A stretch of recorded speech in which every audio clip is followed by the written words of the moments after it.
Set എക്കണോമിക്സിന്റെ ഒരു P വായിക്കാൻ നോക്കിയാലോ. ക്വസ്റ്റൻ എന്താ പറയുന്നത്?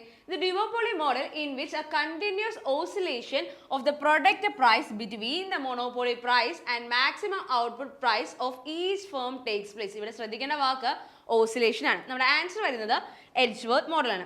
1897 എഡ്ജ്വർത്ത് ആണ് ഈ ഒരു മോഡൽ കൊണ്ടുവന്നത്. ബെട്രാൻഡ് മോഡലിന്റെ ഒരു എക്സ്റ്റൻഷൻ ആണ് ഈ ഒരു മോഡൽ. ലിമിറ്റഡ് കപ്പാസിറ്റി ആയിരിക്കും ഓരോ ഫേമിനും എന്നാണ് ഇവർ പറയുന്നത്. അതുപോലെ തന്നെ ഒരു ഡിറ്റർമിൻ സൊല്യൂഷൻ ഇവർക്കില്ല. അതുപോലെ തന്നെ ഫേംസ് ഈക്വലി ആണ് മാർക്കറ്റ് ഷെയർ ചെയ്യുന്നത്. ഇവരെന്താ പറയുന്നത് വെച്ച് കഴിഞ്ഞാൽ പ്രൈസ് കട്ടിലൂടെ, ശരിയാണ് ബെട്രാൻഡ് പറഞ്ഞത്, പ്രൈസ് കട്ടിലൂടെ ഫേംസ് പെർഫെക്റ്റ് കോമ്പറ്റീറ്റീവ് പ്രൈസിലേക്ക് എത്തും. പക്ഷെ പിന്നീട് ലേറ്റർ അവർ എന്ത് ചെയ്യുന്നു? പ്രൈസ് ഇൻക്രീസ് ചെയ്ത് മൊണോപോളി പ്രൈസിലേക്ക് എത്തിച്ചേരും എന്നാണ് പറയുന്നത്. സോ പ്രൈസ് പെർഫെക്റ്റ് കോമ്പറ്റീറ്റീവ് പ്രൈസിൽ നിന്ന് മൊണോപോളി പ്രൈസിൽ നിന്ന് ഓസിലേറ്റ് ചെയ്തുകൊണ്ടേയിരിക്കുമെന്നാണ് ബെട്രാൻഡ് മോഡൽ പറയുന്നത്. അപ്പോൾ ഈ ഒരു കൺസെപ്റ്റ് ഈ ഒരു മിനിറ്റിൽ ക്ലിയർ ആണെന്ന് വിചാരിക്കുന്നു. ഇതുപോലുള്ള യൂസ്ഫുൾ വീഡിയോസിനെ കോമ്പറ്റീറ്റീവ് ക്രാക്കറെ ഫോളോ ചെയ്യുക.